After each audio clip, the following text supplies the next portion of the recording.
Hello everyone, welcome back to our channel. Hope you have a wonderful day. In today's video, we're going to do our Mm. mid-month September 2024 net worth.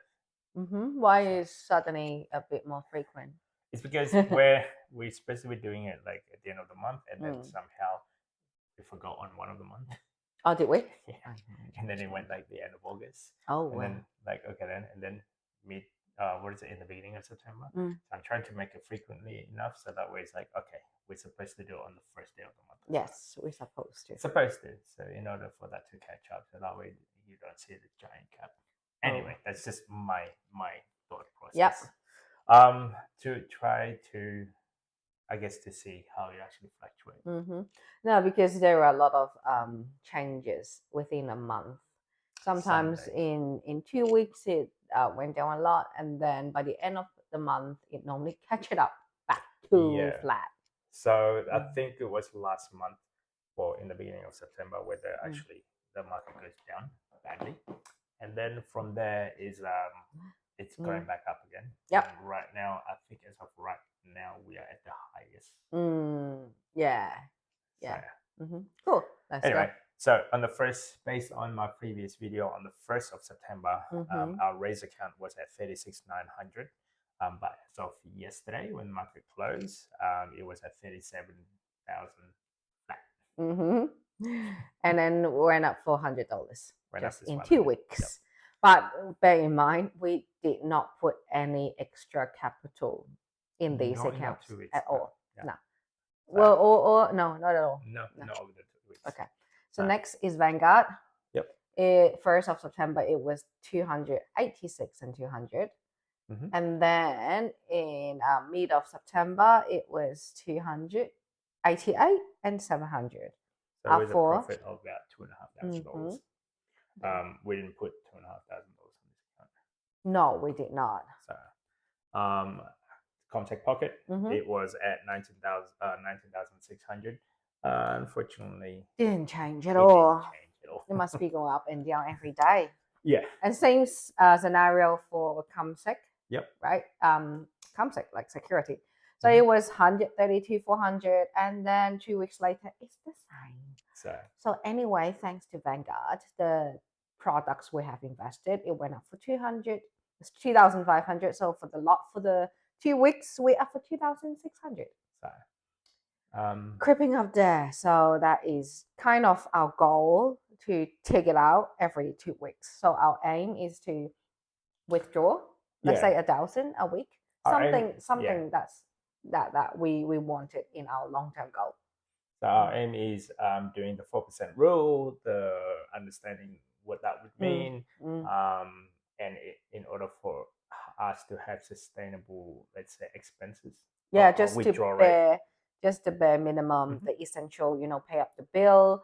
Well, I don't know if we can get holiday, but for us to achieve this goal, I think is within 10 years. Yep. And even within 10 years, I'm sure we'll be still working. Yeah. Well, we don't think that we will just fully quit, either do part-time or one of us not working, do something else. But we'll see when we get there. So I'll go, I guess, for those of you, I guess, first time watching this, we're trying to have 25 times of our expenses. Yep. So say we want to reach of a cash flow of $50,000 a year, which means that we require to have 20 times of that invested in the market. Yep. Which is equivalent to 1.25 million. Yeah. So somewhere around there. Yep. With a withdrawal rate of 4%, which is looking at roughly about $50,000 a year, which is about $1,000 per week. Yep. Average. But yeah. And if we were to do this simple rule, we should be able to withdraw rate of 4%, and we'll never run out of money. Yeah. But we have to be quite frugal. Like our kids are growing as well. They're 8 and 9 now. So when we achieve that, they will be teenagers. So which means we require more money. Maybe we just kick them out to work. That's another strategy. So there are going to be, as life goes on, our expenses probably going to go higher and higher. the living cost also is going to be higher. Yeah. Looking at these days, the price of petrol is actually going higher. The price Everything of milk going up. is going higher. Yes. So because of that alone, we have to take that into consideration as well. Yeah. So I don't think we'll be fully, retired, but just at least give us option. Don't have to be in the job, say you don't like it or you're not fulfilling. Yeah. Like so. you. But overall, this is just our journey, guys.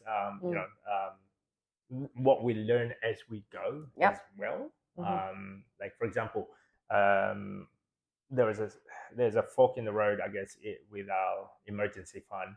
We talked about a few days ago. Where what do we have to do to do this? So our emergency fund's a little bit low. We need to top that up, and then there's a certain portion of it. It's like, okay, then should we still invest a portion of it? Well, we just go with the flow. We don't really have a set route. And depends on if we have a big bill coming, for example, electricity or tax to pay, or insurance is a big item. So if we have those bills to pay, so of course we top up our essential emergency fund, what we set for fixed amount every week or 2 weeks first. Once it's done, if we have any extra money, maybe we will split into a bit more in emergency and a bit in investment.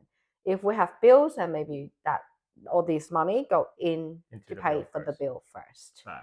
That's our way of doing things. It might not be the right way, but we change all the time too. Yeah, right? But it works for us. If you like this type of content, guys, don't forget to subscribe, comment. See you next time. Bye. Bye.